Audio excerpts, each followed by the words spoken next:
रमन एक छोटी दवा कंपनी में काम करता था। उसका काम था दिन भर इधर उधर घूमकर दवाइयां डॉक्टरों या दुकानों तक पहुंचाना। लेकिन उसने कभी सोचा भी नहीं था कि उसे इतना दूर किसी वीरान कमलापुर गांव में आना पड़ेगा। क्या मुसीबत है। सर ने कहा था स्टेशन से बाहर निकलते ही रिक्शा और ऑटो मिल जाएगा, लेकिन यहाँ तो लगता है आदमी भी मिलना मुश्किल है। चलो देखते हैं, आगे जाकर कोई मिल जाए तो अच्छा ही होगा। अमन ने कमलापुर स्टेशन छोड़कर कच्ची सड़क पर आगे बढ़ना शुरू किया। सोचा किसी से रास्ता पूछ लेगा। चलते चलते वो एक चाय की दुकान पर पहुंचा। जान में जान आई। अरे ओ भाई साहब, जरा मदद करेंगे? मुझे ये पता चाहिए। मैं बहुत दूर से आया हूँ और यहाँ के रास्ते बिल्कुल भी नहीं जानता। कहाँ जाना है आपको? बताएंगे तो ही रास्ता बता सकूंगा ना। हाँ, यही कमलापुर की तरफ जाना है। देखिए एक बार। ओह, आपको कमलापुर जाना है, लेकिन अब बहुत देर कर चुके हैं। अब तो कोई रिक्शा ऑटो नहीं मिले। यहाँ शाम 6 के बाद कुछ भी नहीं चलता, और पैदल गए तो कम से कम 5 से 6 घंटे लगेंगे। यहाँ से कमलापुर बहुत दूर है। क्या 5 घंटे इतनी दूर है कमलापुर? ये तो बड़ी मुसीबत में फंस गया मैं। अब क्या करूं? मैं कुछ समझ नहीं पा रहा। बड़े बाबू, आप एक काम करिए, मेरा घर यहीं पास में है। अगर आपको दिक्कत ना हो तो आज रात यहीं मेरे घर ही ठहर जाइए, फिर कल सुबह सुबह आराम से फ्रेश होकर निकल जाइएगा। नहीं, असल में मुझे ये दवाइयाँ आज ही पहुँचानी है, वरना सर बहुत डांटेंगे। फिर भी आपका बहुत बहुत धन्यवाद। आपने तो फिर भी मदद करने की सोची, नहीं तो आजकल ऐसे मददगार लोग कहाँ मिलते हैं। अरे नहीं, इसमें कोई बात नहीं है, लेकिन जरा सावधान रहिएगा। रात के समय इन रास्तों में बहुत खतरा है।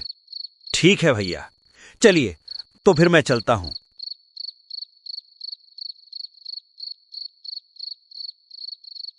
अमन आगे चलकर एक जंगल के रास्ते में आ गया। हवा ठंडी और भारी लग रही थी।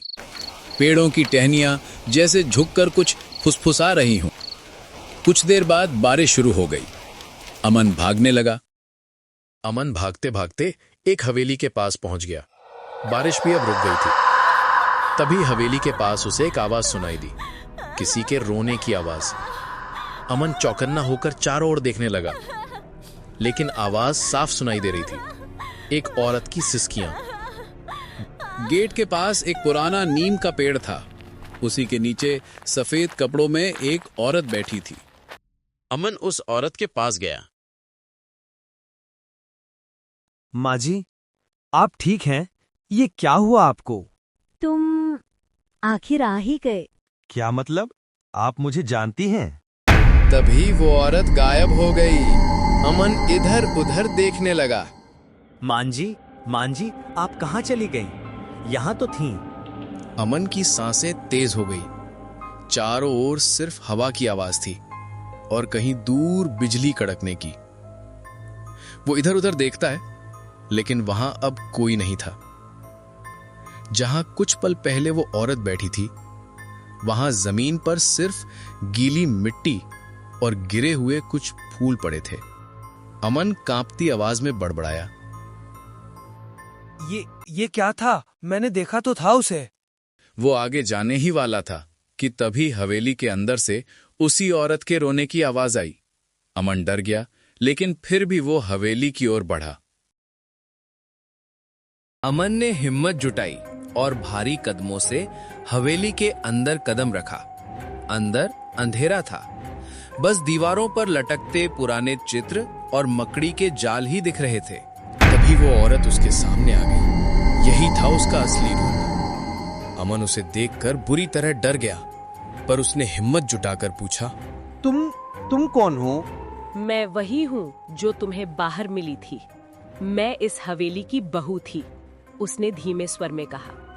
सालों पहले मेरे पति ने मुझे इसी हवेली के पीछे दफना दिया था। तब से हर रात मैं किसी आने जाने वाले से मदद मांगती हूँ।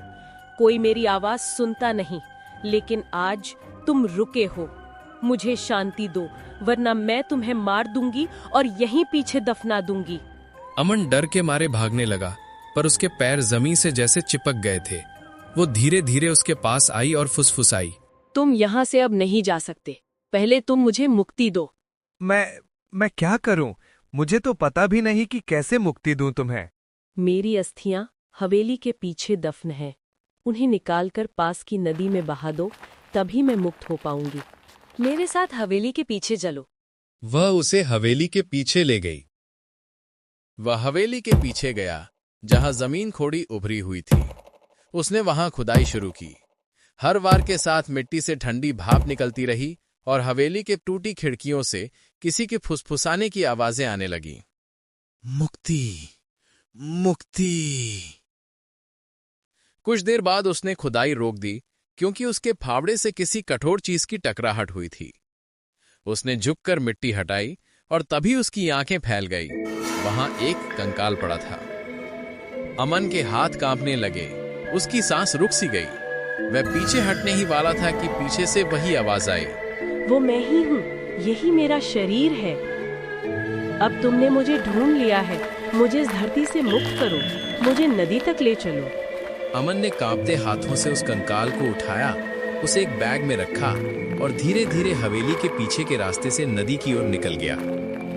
रास्ते में हवा की गूंज और जमीन से उठती ठंडी धूल उसे घेरती रही। जब वह नदी तक पहुंचा तो पानी में हल्की सी सफेद चमक दिखाई दी।